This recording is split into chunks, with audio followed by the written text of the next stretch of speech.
Have you ever stopped to think about just how complex it is to launch, like a really cutting-edge AI system globally? I mean, imagine an AI that doesn't just chew through data, but actually customizes itself and evolves alongside you. How does something like that, born in a tech hub like South Korea, make the jump to a huge, complex market like the US? It's, way more than just shipping a product. It's strategy, tech, understanding different cultures. It's a whole dance. Welcome to the Deep Dive. Today, we're digging into the strategic plans for Epoch AI. It's this really fascinating new AI system focused on personalization, developed by Dr. Koo. What we've got here are strategic documents that lay out where Epoch AI is now, and their plan. It's a two-phase plan for expanding. First Korea, then the US. So our mission today, we want to pull out the key insights, maybe some surprising bits from this global strategy for a deep tech AI product. We're not just looking at the what, but really trying to unpack the why behind their moves. So yeah, let's get into it. Absolutely. And what's really clever here, I think, isn't just the plan itself, but how each phase is set up to, well, to make the next phase less risky. It creates this kind of reinforcing loop, which is just critical when you're dealing with high-stakes, deep tech stuff like this. And Epoch AI, it's not just another algorithm. It's designed from the ground up to be, deeply personal. Personalization centric. That sounds powerful. But for someone really evaluating the tech, what makes it genuinely different? What's actually under the hood? Well, the documents point to a few key things that really set it apart. First, its ability to process undefined samples. Undefined samples. What does that mean in practice? It means it can learn from data it's never seen before, data that hasn't been neatly labeled or categorized. Yeah. Makes it incredibly adaptable. That's a pretty big step beyond typical AI that needs everything pre-sorted. Okay, yeah, that sounds significant. What else? It also uses this sophisticated three-layer labeling system. Think of it like allowing for really nuanced ways to tag data. Not just a simple label, but understanding complex relationships, almost like tagging a book by genre and author and specific themes inside. Much deeper context. Exactly.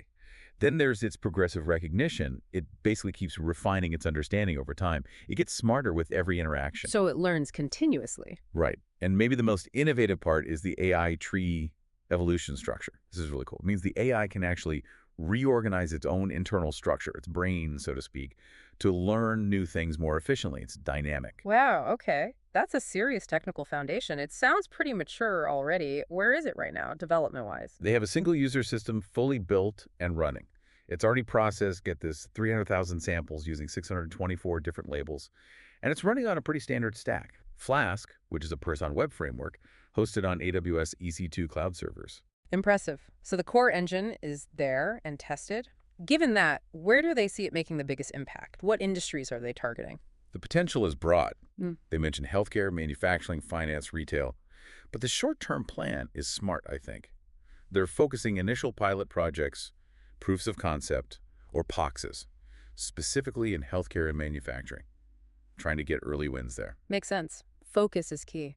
And obviously, goals like these need a really solid plan for entering markets and scaling up. So let's unpack that. Phase 1, the prime strategy, is all about South Korea. Why start there? Why not just go straight for the US market? Yeah, that's a really crucial strategic decision. The thinking is that South Korea has, well, significantly fewer direct competitors in this very specific AI niche they're in. Okay, less crowded field. Right. And that gives them an advantage, especially considering Dr. Koo's background assumed U.S. PhD and the tech's depth.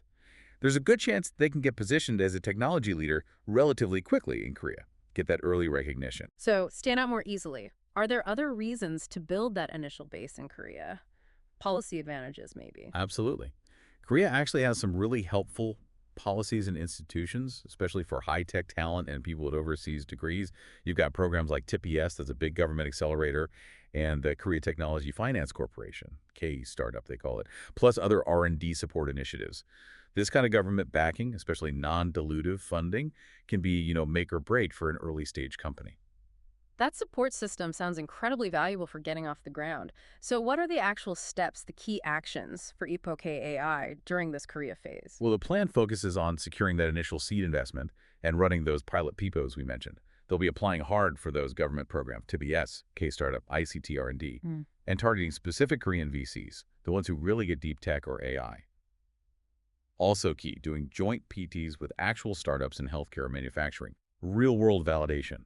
And very importantly, building the brand around personalization AI, really hammering home that your own AI concept. Right, that branding feels central. Okay, so once they've built that foundation in Korea, the strategy pivots. Phase 2, the secondary strategy, going global in the US. How does the Korean success actually help them make that jump to the US? It's indispensable, really. Think about it. The technical reliability they prove in Korea, the early user feedback they gather, all of that serves as crucial validation when they go talk to global investors, especially in the US. Hmm. It's basically de-risking the whole proposition before hitting that much bigger, much more competitive American market. So Korea is the proving ground, the live test bed. Got it. Once they do make the move to the US, what are the main goals there? The big ones are accessing U.S. venture capital, obviously, and tapping into that huge market. Mm. Also establishing a U.S. legal entity and finding U.S.-based co-founders or key partners to really help them localize and scale up fast. And what are the specific actions laid out for that US push? What do they need to do? They need to prep specific investor materials for the U.S. audience IR slides, they call them. These need to really focus on the business model and the sheer size of the market opportunity in the States. The plan suggests targeting specific U.S. AI accelerators and VCs, known for focusing on R&D, mentioning names like SignalFire, Data Collective as examples. Mhm. Finding those U.S. co-founders or partners is stressed as really important for hitting the ground running. And of course, managing their intellectual property, like patents, internationally. That's key for global credibility. It really sounds like these phases aren't just sequential steps, but are deeply connected. There's a real interplay. Oh, completely interdependent. It's a synergy, right? Those Korean paragas, they build the technical proof points that U.S. VCs want to see. The government funding from Korea, like TPS, might even help cover some early costs of setting up the U.S. entity, smooths the transition. Plus, the prototype they refine in Korea lets them get real customer feedback in the U.S. much faster. And the brand, the story they build in Korea that gives them something compelling to pitch to U.S. partners and investors, it all feeds back. Yeah, a continuous loop building momentum. Now, beyond just the phases, the documents also offer some finer points, some strategic refinements. What nuances really stood out to you? One thing that's really emphasized is the need for consistent positioning. This idea of personalization AI needs to be consistently framed as user-evolving AI across everything: product messaging, investor pitches, storytelling. It's not static. It's dynamic intelligence that grows with the user. That's the key message. That's a subtle but powerful distinction. And what about that unique tech you mentioned earlier, the undefined sample processing? How should they leverage that? Exactly. That's highlighted as a major differentiator, especially for global VCs hunting for true breakthroughs. The advice is clear. Articulate it with concrete examples. Show the pay-to-see results, the experiment data. Use user stories that really paint a picture of its value. Show how it solves problems that traditional AI just can't handle because it can learn beyond those rigid data sets. That's a big deal for VCs. It reduces risk. Makes sense. You have to clearly show why it's different. Now, earlier we talked about targeting both healthcare and manufacturing initially. Was there any advice on refining that focus? Yes, and this is pretty critical advice, actually. Focus hard on either healthcare or manufacturing for the initial push. Don't try to do both at once, Why not? because splitting focus like that can dilute investor interest. It spreads your resources too thin. It makes it harder to get real traction early on. Better to pick one, dominate it, prove the model, then maybe expand. Sharper focus is more effective early stage. Smart. Concentrate your fire. What about perceptions of the markets themselves? Like, can Korean evaluators really grasp this deep tech, or is the US just too crowded to get noticed? The documents touch on this sort of reality check.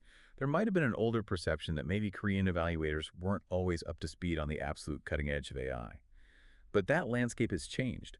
Now you have dedicated deep tech VCs and AI accelerators in Korea with really strong technical teams. They get it. As for the U.S. market, yes, it's crowded. Getting initial attention can definitely be tough, no doubt about it.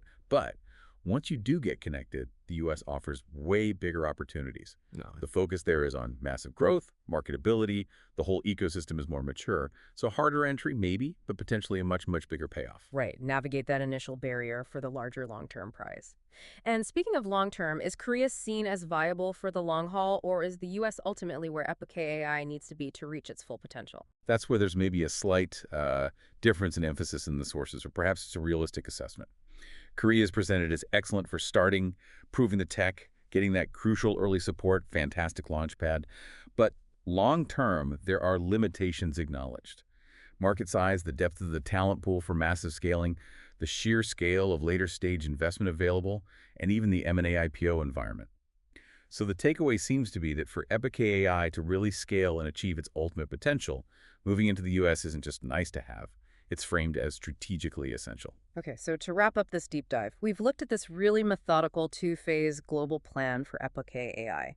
It's a fascinating case study of a unique, personalized AI leveraging one market's strengths, South Korea's support and niche space to build credibility, Mhm. and then using that momentum to launch into another market, the US, for that huge scale and long-term growth. Yeah, it's not just about entering markets sequentially. It's about making them work together strategically. It really highlights how deep tech innovation might need to operate going forward. You have to think globally from the start, maybe use these phased cross-border approaches to actually unlock the full potential rather than just trying to win one market then the next. It really makes you wonder, doesn't it, how many other big innovations, especially in fast-moving fields like AI, will need to follow a similar kind of global pathway to truly find their scale and make their mark.